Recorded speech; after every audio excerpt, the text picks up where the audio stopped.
Hi guys, welcome back to my channel. This is LolaAjisafe here. We are late. Please forgive me. It's really good. It's going to be forgiveness. It's going to be forgiveness. So anyway, this is going to be episode 5. Yeah, I am 1 week behind. So episode 6 is going to come right after this. But once again, Ready to Love, episode 5. I'm going to work with the intent of, if I'm running late, never more than 1 episode behind, and I will still catch up. If 5 of you watch the catch up, I'm still going to put it out there because that is what I've told myself I will do. I have promised myself I will be doing this as episode by episode. So before we get into it, housekeeping rules, please don't forget to like the video. Being that I've been somewhat inconsistent, the likes will definitely help so y'all can see it come up. 2, I love to hear from y'all. Y'all know I do. Hear what you have to say. Hear what you think. I mean, let's just have this, back and forth as to what's unfolding before our eyes. And then last but not least, if you haven't subscribed, hit the subscribe button. Help your girl get to 2K. So, what are we doing now? We came off of, well, it wasn't a week ago. It was more than a week ago, but came off episode 4 where the 2 guys were at the bottom. It was Marvin. I'm an erotic author, and of course Red, I'm the king of the city, Red. And you already know how I feel. If you watched the last episode, you know how I feel. And Grace has it, Red is gone. Hallelujah. No hate. It was just time. Like let's speed this up because I'm getting a little fed up. So Red is gone. Now Marvin's left. Red's parting shot was like, yeah, he ready to love, but they're not ready to love him. I can take that 2 different ways. One way I could take it like, okay, so he's not going to take any personal accountability that maybe he didn't bring his best foot forward.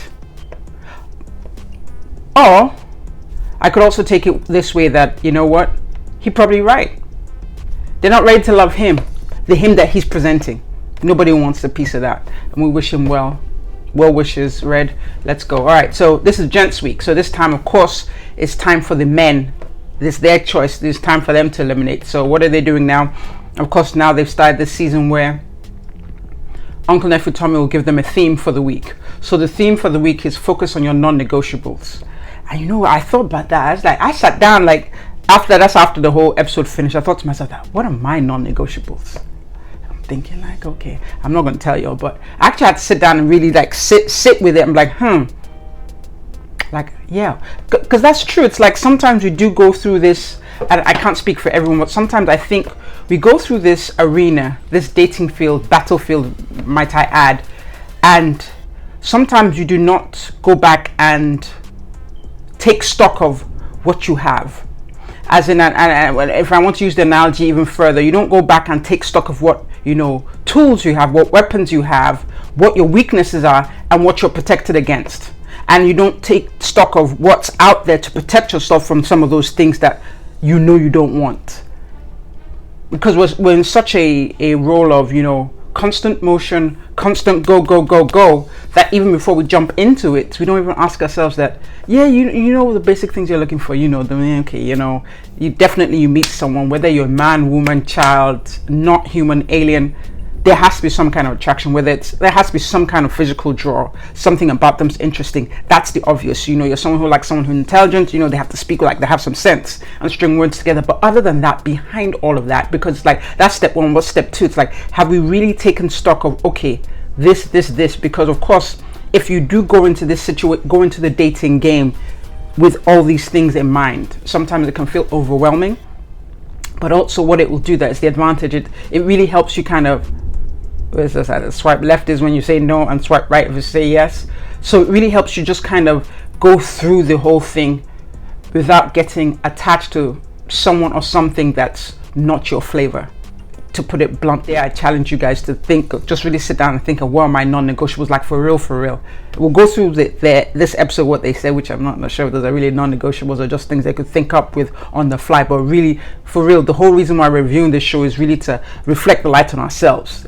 Okay, what is paramount or very important that this person must have for me to say yes? What is paramount? If this person doesn't have it, it's a no-go, regardless of whether they've got the bag, they've got the this and that. If they don't have that one thing, then you'll be like, no sir, no thank you.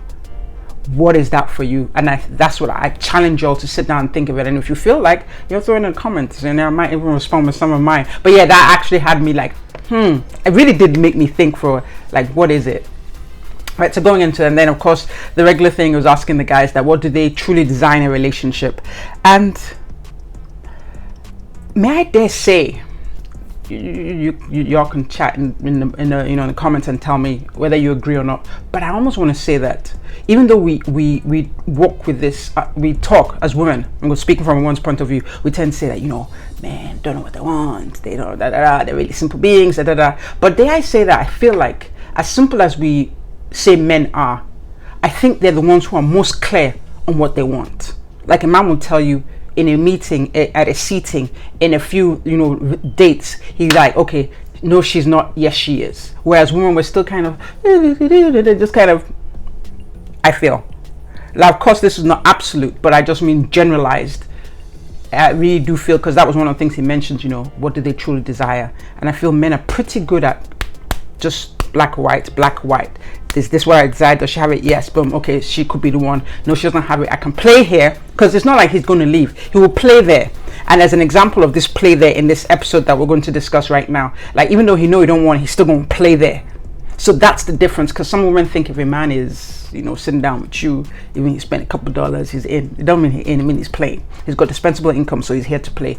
Two, you might even think that, okay, if he's intimate with you, he might like you, think if you do like little tricks, he's going to be into it. No ma'am, he's not. He's there to play. So they can separate the two, whereas a woman, sometimes it gets clouded for us. Okay, so going into the episode, so there was first double date of this episode was Herbert, Quentin, Janelle, and Katerina. Straight off, Janelle is like, yo, hey, Herbert, I don't know, they get talking, she talk about, yeah, he didn't return her text.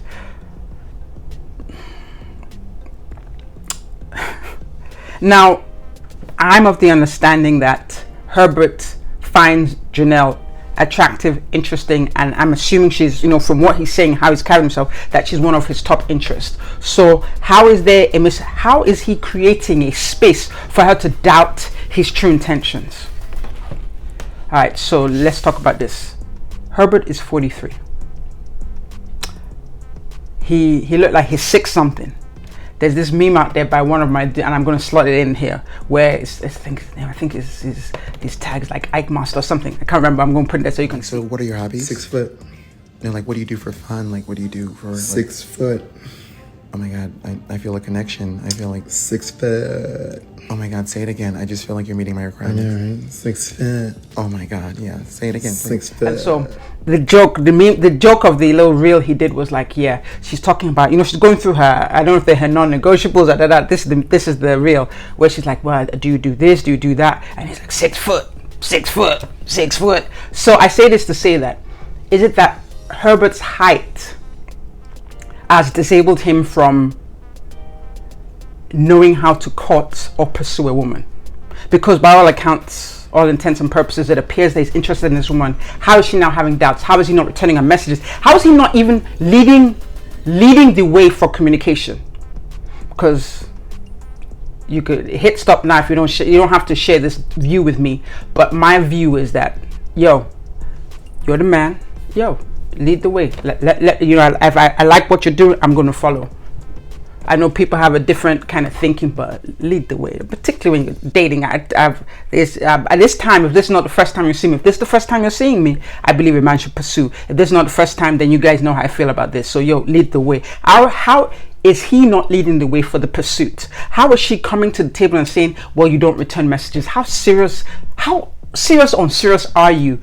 And if you don't know how to do it I say it's 43, right? I think I said it's 43. If at that stage you don't know how to do it, I don't know. Could that be a non-negotiable for you? Because nowadays the terrain here where men expect to be pursued, they want to share the same space as a woman. We're not the same.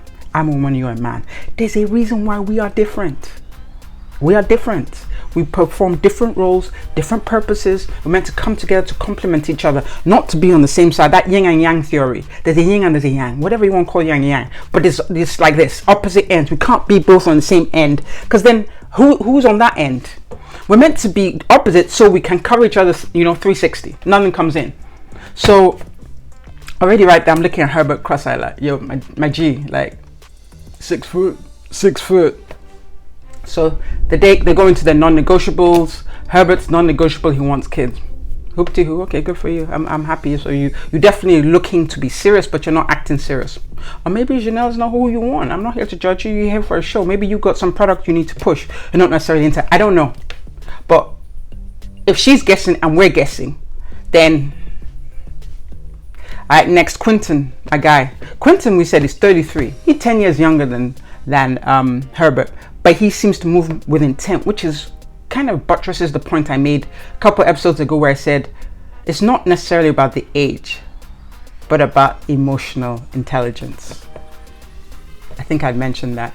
And Quentin goes on to say that what his non-negotiables are someone who's emotionally intelligent, because there's a flexibility there where if the person's intelligent emotionally, they can even see some of what they're doing. Like, no one's going to be perfect, but if you kind of falter, you can, if it's brought to your attention, you can process it and be like, you know what, okay, I messed up, and come back, as opposed to just leave with ego and not be able to see. You have foresight, you're introspective. That's, those are some of the qualities of being emotionally intelligent, where you can see things. It doesn't mean you're perfect, but it means you can clearly see things playing around you and things playing within you. And then, of course, he talked about discipline, not being content, having his lady be ambitious. Janelle had a common thread where she said she needs her guy. She wants someone to lead. But he also, he has to be ambitious, or else he's going to feel intimidated. And of course, you don't want to be, when making that decision to pick a partner is one of the most important decisions of your life, because if you're with someone who can't celebrate your success, who isn't, ambitious, then if you're someone who's ambitious, I'm talking from a perspective of a woman, if you're ambitious then, and he's not, he's automatically going to be in competition with you, whether he knows it or he doesn't. He's going to be operating that energy. The energy is given you. He's not going to be in agreement with you. And you know how the word says, when two become one, one can slay 1,000, two can slay 10. But if he's not in agreement with you, you're still going to be slaying that 1,000, wondering why you're not slaying the 10K, because your partner's not in agreement with you, because he doesn't have the fortitude or the strength to accompany with you. So he feels insecure, and so he's secretly just trying to hold you back. So right there, that's something I think all women need to be cognizant of. Of course, if you're someone who you want to be a housewife, which is a noble occupation, it's not a side gig, it's a full-time job, that's what you want, then find someone who can definitely carry the full reins. But nowadays things have changed so much, the terrain of living has changed so much, so we have to tweak it somewhat. Now, of course, did Katerina say anything?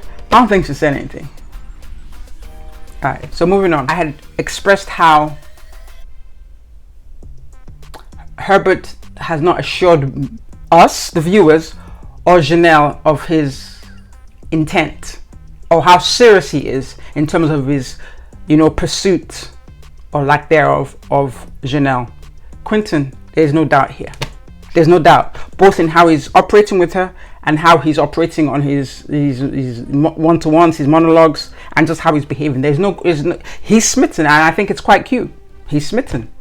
And I think what might be giving Herbert a leg up, if he has a leg up, is the fact that maybe Janelle is hesitant to be with someone who is younger than her, so that makes him like 8 years younger. Hesitant, but doesn't mean she's not going to end up deciding, okay, what's best for me. So maybe that's what giving Herbert a leg up right now, because he's age appropriate, but he's not action appropriate. So soon that benefit will fall to the wayside. And I like this, they play a little game, sit down, they split up, they all separate, pair off. So, Janelle has another conversation with Herbert about intent, expressing, I like what she did. So it appears, and I don't know how true that is, but it appears to me that Janelle is expressing her interest without appearing thirsty, desperate, but she's putting him on notice. Hey, I think you're interesting. I'd like you to proceed. She's not going to chase him, but she's going to let him know, lights on, we're open for business. Now show me what you've got. Literally. And it's left for him, so the ball is now in his court. It's left for him to now show how intentional he is, or how intentional he's not. Is he now going to make her a priority? I don't know. It is television, it is a game show, it is programming, it is produced. But the truth is like, if at this stage of the game I have to tell you at your big age to show me you're interested, then maybe you're not interested, or maybe you're not for me. Because I don't think I need to be telling you, this is a dating show, right? But let's see how this goes. But that, I'm just looking like. On the other end, we see Katerina and Quentin having very light tete-a-tete, but honestly, it doesn't appear like Quentin interested. Like Quentin seemed to be like clear on where he's at or where he's not. You know, because I'm just remembering even last week, like, or last episode, where when he saw Herbert with Janelle, he circled back like, yo, I'm not comfortable with this. So clearly, from what I'm observing, looks like Janelle is his number one. And Katerina, like, they were just talking to fill the time. Because even when they started the pickleball or something, when they started the game, he immediately grabbed Janelle as his partner and really is into her. All right, the next date of this episode is Aries and Chris. We know Aries is the 43-year-old. She's a businesswoman doing well. And of course, Chris is 39. He's like a construction developer. I want to say he does construction as a developer. Of course, Nigerian origin, so I'm going to remember who he is. If I remember correctly, he's Igbo. So anyway, what happens here? Aries is invited to Chris's house, place of abode. I don't know if that's his house or place of abode. But anyway, so he has, nice clear lines of the place. You've got a private chef who's preparing. I want to say they're probably, maybe they were Nigerians. Anyway, he has private chef. All right, daddy, go ahead, daddy. Private chef, check. Apparently he has a kid, I want to say, and she has sons. So they have kids in common. And so, they have a nice comfortable dinner, chit chat. They sit down and they start talking about the non-negotiables. Of course, Aries is talking about she has sons, so it's important that whoever comes into her life is ready to be a father figure, not necessarily a father, but a father figure, because she has sons. So he's going to be, set a good example and be ready to be put in that position. And for Chris, I believe his non-negotiable was that he didn't want any baby father drama, like that kind of thing. I think what was interesting about this date was, and it took me by surprise, because they seem to be just talking light. And then, of course, one of the things Chris mentioned, that some of his interest in Aries, which we haven't really seen, of course, so this is edited, we don't get to see, but she had probably likely had a conversation with him discussing her sons, and he was drawn to the fact that she was very passionate and dedicated to her son. So she, he just reads from, she's going to be a great mother, and he's drawn to that. I believe he said both parents died or have passed, and clearly, I guess he misses his mother, and almost is looking, I'm not saying that, but almost is looking for some kind of connect with a woman who has that motherly tone that he misses. I think both for his kids and for himself, for his kid and both for himself.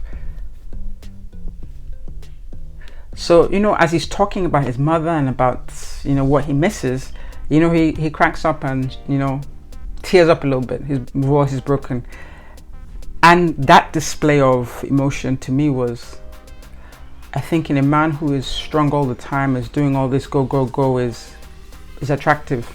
I mean, he's not made out of stone, he's human. And so he can go to his soft side with somebody he's comfortable with, particularly because of a camera. So clearly he's moved by what he's talking about. And, I wish, I don't know, maybe because they're strangers, I wish Aries had closed the distance between them. I mean, I know there are probably like 5 or 6 producers, there's cameramen and everything, but he's showing a moment of vulnerability, and it would have been nice to have closed that distance. That would have made them closer. Now, 1, did she not do that because there are 100 people in the room? 2, did she not do that because maybe she's not that into him? 3, did she not do that because maybe that she didn't find that attractive? I don't know, some women don't, they want him to be hard all day. I'm not sure, but it just felt like, you know. So she's sitting on the couch, and I don't know how it was in real time, but on camera it just seemed like she's sitting on the couch somewhat like and he's like opening up, so he seemed to be the only one opening up. Yeah, I don't know how this is going to play out, but I wonder if she's really into him as much as he seems to be into her.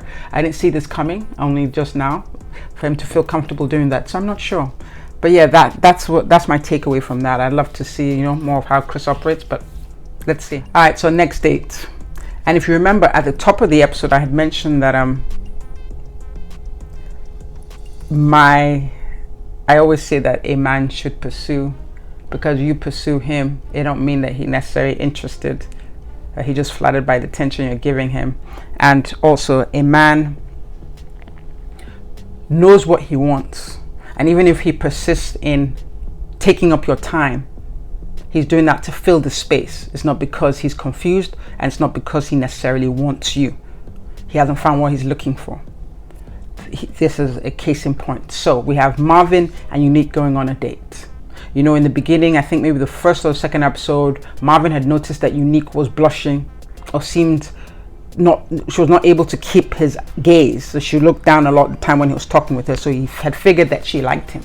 And we have said that Marvin, up until this point, anytime it's time for elimination for the guys, he's shamelessly just trying to say what the women want to hear. Like, he don't seem to be interested in anyone. He's just saying what he wants to say for whatever reason. I don't know if he needs publicity for a new book coming out. I'm not sure what it is, but it doesn't seem really genuinely interested in someone. It seems just to try and gauge the ladies, like low-key high school manipulation. Like, okay, let me try and tell her what she want to hear.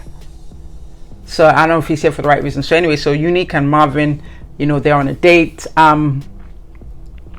So he takes them horse riding, and I think he even, you know, at first it was like horse riding, but apparently he had been listening to her talk about how she liked to ride horses. That's another thing. Like, be careful, sure.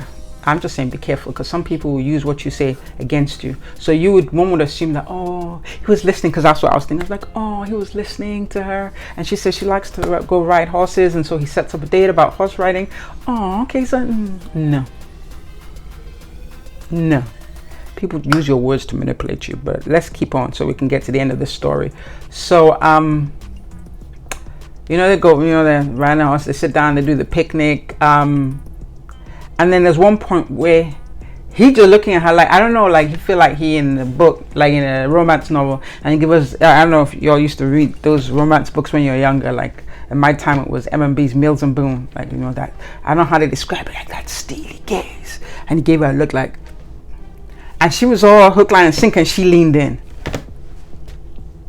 She leaned in and did the little kiss thing. I'm like, oh, sis. So even then, I still was not against it. I'm like, oh, cute. Okay. And then they start talking about non-negotiables. Marvin's talking about how he wants children, but not just children. I think he does have a kid or two. But he said he wants a son. He's got to have a son. Like, my G, like, you're not God. It's true, you donate whatever determines the sex of that kid, because she's going to give an X. You can give an X on a Y, but it's really on you. So you're talking about, I've got to have a son. It's got nothing to do with her. It's got to do with you. Whether you donate the X or the Y to the egg, is you. Who determines the sex of the child comes from you. So I don't know what you're telling her, but that whole energy, I must have a son, I think it took the energy out of the date, in my personal opinion. But this still, I was just like, but I still didn't think much of it until the end. But all of this, he was grandstanding as we lead to the end. So anyway, going into next date. Next date set up by Morier. It was Morier, Jessica, Kira. Let's say Kira. Like, y'all don't make me struggle. There's Sierra. There's Chris the Nigerian, because there are two Chris's now. Chris the Nigerian and Herbert. And they're in an improv theater, and it's going to be set up for them to discuss their non-negotiables. So the first couple, Chris, Nigerian, and Jessica. Jessica's also a business owner. I think she owns like a coffee shop. So they have like a little cute little back and forth about, you know, how with improv it's they just go with it. But I think what was apparent from their go with it was Jessica was quick to say, "Is you." She's She was quick to say, well, if you'd listen to me and that. I know it's improv, but sometimes improv comes from, you know how they say when someone drinks, what's that saying, that when you drink, it really says who you are. It's not mask, it's really actually you're revealing who you are, because if you're not intoxicated, you do have those things in place to hide who you are, but when you're intoxicated, you less inhibition, so you reveal more of who you are. So I think with this improv, because you're just improving, you're just putting it up, it's revealed. I feel it revealed more of her. Maybe we're just gesticulating right now, but it's like her intent to show that as opposed to playful, because some of them are more playful with it. So it's like, does that tell me a little bit more about her? I don't know. Anyway, Chris was not comfortable with the way she approached it either, but I just noticed when she was quick to say, oh, it was you. If you had listened to me, no. It makes me wonder. It's still too light and too early to make something of that, but as more gets unfolded, then maybe this will make more sense. So I'm not going to say anything about how it seemed. I'm just going to say it just seemed like she was doing more of the you did it, it's all your fault, and is that I'm not going to make anything of it. I'm just going to say, that's what I got from that. Maybe she wasn't, I don't know, but we're not going to make anything of it until more comes out. So then they go down. I think the one I enjoyed the most was Sierra and Herbert. So apparently they both want kids. Sierra wants kids. She's talking about, I know, they have this nice, cute little back and forth. Herbert definitely wants kids, definitely wants marriage before kids, wants that stability that's important to him, wants to create a stable foundation before the children arrive. Hey, Herbert, I'm with you here. I love to hear that and love to see that, because that seems to be less of what people are pursuing nowadays. But I just like they were very playful about it. Sierra was really playful about it, but at the same time, in the midst of them playing, they appear to want the same thing. And I think what I've noticed here at the end of it, when she grabbed his hand as well, let's go make the baby now, is that Herbert does seem really reserved and more quiet, whereas Sierra is more outspoken. And so they would be a good pairing, because one, they want the same thing that's important to them. I'm not sure if they're both attracted to each other. But another thing too is Sierra's more outgoing. She could bring Herbert more out of himself, so they could complement each other somewhat. Hopefully he won't resent the fact that she's more outgoing. I don't know, but I think they could be possibly a good match, as opposed to Herbert with Janelle, because Janelle is also more reserved. She's clear on what she wants, but she's still kind of, whereas Sierra is more chatty, so she can close that distance. I don't know, but let's see how this goes. But we'll see. But it does seem that the exercises that they're doing this season seem to be more intentional in helping build, create, or enhance possible connections. Let's see if I'm just, if it's just a game. The next improv was Kara and Marie. Kara, she not, I don't know who Kara is interested in, but she not into Marie. Not even a little bit. Somehow fitness. She talked. Oh, I remember what it was when she asked him about whether he goes to, church. He talked about he does bedside Baptist. She said she wants a man who's had a good relationship with Christ, and then somehow fitness. I don't remember how fitness comes into it, and she let him know that he don't look fit. I mean, she's not lying, but sometimes you don't have to be rude. You really don't have to. I'm sorry, you don't have to be rude. You don't have to be rude. That guy obviously is not, trying to get into a wrestling ring anytime soon, but you just bringing his attention to it just makes you don't make it look good. I don't know, I didn't really like that. It just seemed, he came back with, some things can't go down, but that's not necessarily true. It's not necessarily true. I'm sorry, sir, it's not necessarily true. But it's not necessarily true, but I don't like the way she came for you like that. She just seems disconnected, so she's not into someone, she's borderline rude. That's a little distasteful. There's the same way we say we shouldn't shame people for their size. The same way she's doing that to him. Okay, he's not a slim guy, but why I think, okay, this is what I remember. He said that he wants someone who's fit. This guy, he set himself up too. Now it's coming to me now. It does happen, and we can talk about it if you like, but I do see that men who are not necessarily fit, they can shake their mouth and say they want a woman who's fit. You can like what you like, but when they always tell women, be who you want to be. Yeah, you want a woman who's fit, then please go get fit. You go and get fit too. Don't tell me you don't eat fries after 6 o'clock, but you pushing 300 pounds. Because and I'm not saying you should settle or date women you're not interested or date women who you're not attracted to. I'm not saying that, but I'm saying in the same strength, don't come around, because y'all be the same people talk about a woman didn't look at herself. Because you KS, well, KS is past, but KS fans who say woman don't look at herself before she start going for a guy. Same thing here. So I kind of get where Kara has come from, but she could have played it classy. Talk about it. She could have left it. She could have left the space open for us to just imply, just be like, and look at him and be like, because yeah. So that's why I left me like, how dare you? But anyway, so both of them were traveling in this scene too. So there was a date between Phil and Katerina. Hey, nothing to discuss. They both the spiritual but not religious, whether they believe in meditation, something about next date was a boxing gym. That was Quentin, Kira, and Unique. Already Quentin did not appear attracted to Unique, and that was emphasized more when they had like a one-on-one conversation, when quickly he's telling her about how, I think he's already come prejudged. I'm not sure where he's come from prior conversation. Talk about she's not healed. Now, Quentin, I like you. You seem cool. You seem emotionally intelligent. But healing is not a destination. It's a process. So you saying she's not healed, it's like we constantly go through that process. It's never just like, I've arrived, I'm healed, praise. Like if you broke an arm, yeah, you can get healed. But you're talking about emotional healing, spiritual healing. It's not like I'm there. It's a process. Like, you could be at certain places in that process. So I'm like, okay.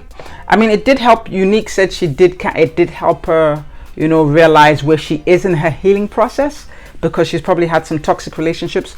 But I don't think it's Quentin's place to say that.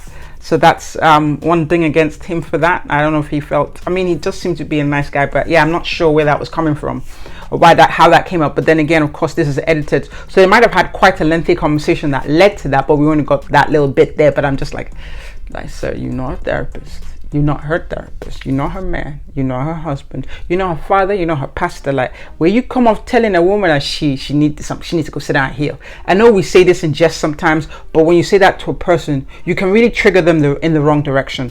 Thankfully, it appears that she didn't take it personal, so maybe there was more in that conversation that was more empathetic and not just like, you're not healed. So she came away with it because she said, I was aware where I am in my healing process. I don't know. And then so it's left with now so she leaves and Kira and Quentin have a conversation. And Kira she does act and sound, like the Valley girl kind of ditzy sound. And immediately, and I guess that's her default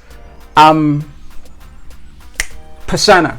Her default persona is the ditzy Valley girl attitude. And so immediately, and once again, this is edited, so I don't know how the conversation went, but it's like, yeah, like how you come off asking a guy. I mean sometimes these questions are important. Maybe that's a non-negotiable for her. I don't know. Just coming off talk about a guy, like are you only interested in white women?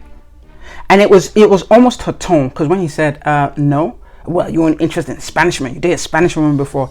It's like, I feel like sometimes, not even sometimes, you can almost say anything, both, but what's important, what's key in you asking or saying something that might be possibly offensive is timing and the situation. Like, she didn't read the room. First of all, you don't know the guy like that. You got cameras rolling. Like, oh, he's on a show that deals with black singles, and he's going to be like, yeah, I love white women. I'm just here for the glory. He's not going to say that. So what were you hoping to achieve from asking that question? Because you weren't going to get an answer if it was yes, because clearly there are no white women in that dating pool right now. So what was her aim? Was her aim a got you kind of moment? So already she's created an enemy. She and Tequila had implied that before. So it's like, I don't know, the girl is dense or she knows more than we know, but like, even let's say someone he has dated was a white woman before, and then I think in this day and age, we're no more limiting our options. Like, people are people. They say love is love. So like, you should be able to, yeah, I don't know what Sis's intent was, but Sis, she went off the railings. So she created an enemy already, but at least I think the only thing I can respect is she had balls to say it to his face, because she's been talking about his back like episodes before that, but now she said it to his face. So it's always good to know who your enemies are, because she's been spreading that rumor about him behind him, but now at least now he know who's spreading the rumor if it got to his ears. So anyway, we both know those are going to be sworn enemies. Quinton not going anywhere. I'm not sure about Kira. Men's lounge. And this is the point where I said, because I've been hinting about, player, men know what they want. They may not tell you what they want, and they may not tell you you're not what they want, but they're still calculating. And herein lies when we go to the elimination lounge and we're talking about the bottom two. And when they're talking about who you're not attracted to, what did Marvin say? He called Unique's name. After, in one breath, he talked about he got his first kiss from Unique. And you know what? I can't even blame him. He didn't force Unique to kiss him, but he created the environment for it. But he didn't want her. This was all the game he playing to stay in the game. But the joke is on him, because let's be real. Who else wants Marvin? Y'all don't talk too quietly. Who else wants Marvin in that group? Who else likes Marvin? I don't know. Most of them are just like, he freak, he's polyamorous, he's this, he's that, he's this, he's that. Like, I might even be interested in him, but my pastor's watching, so I'm not going to give him time of the day. So Marvin, if your aim was to stay as long as you possibly could on the show, you shot your ass in the foot by putting Unique's name on the chopping block, because the only person who showed genuine interest in you was Unique. But I'm just here watching. I've got nothing to say. I've got no dog in this race. But I'm just saying. But isn't that life? And I think it happens both ways. Men and women do it too. Like the person who really battles, but you can't force yourself to like someone. But I think maybe, I don't know, maybe nothing. But yeah. So let it beware, because some of y'all be like, women's lib as much as you want to. They talk about this feminist movement. I don't know what that entails anymore. But sometimes. Not sometimes, in my book, all the time, it really pays for you to let him open his hand, reveal his hand, because women do that, do the playing, but less so. Like I say, women are more like, if they're into a guy, they're into him. They're not going to be doing all this stuff and they're not into him. Does that happen sometimes? Yes, it does, but it's not commonplace. Whereas with men, you do that first move, you lean in, you do all this, he's going to respond. But how you know he like you like that? He might just be using you to wait for that, the famous statement placeholder, that phrase placeholder. Yeah, because it's the thing. Like, guys can be very clear on who they like and who they don't like.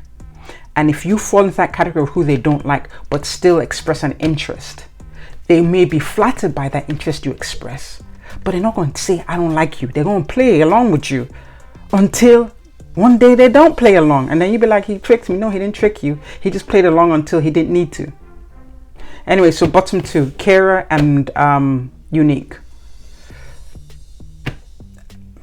I guess Kara has one or two people who are interested in her, so she gets to stay. Unique goes home. Graceful exit. It is what it is. But let this be a lesson to all of y'all. Y'all, that's why I say don't make the first move. Please don't crucify me, but don't make the first move. Because I think we're more plain about...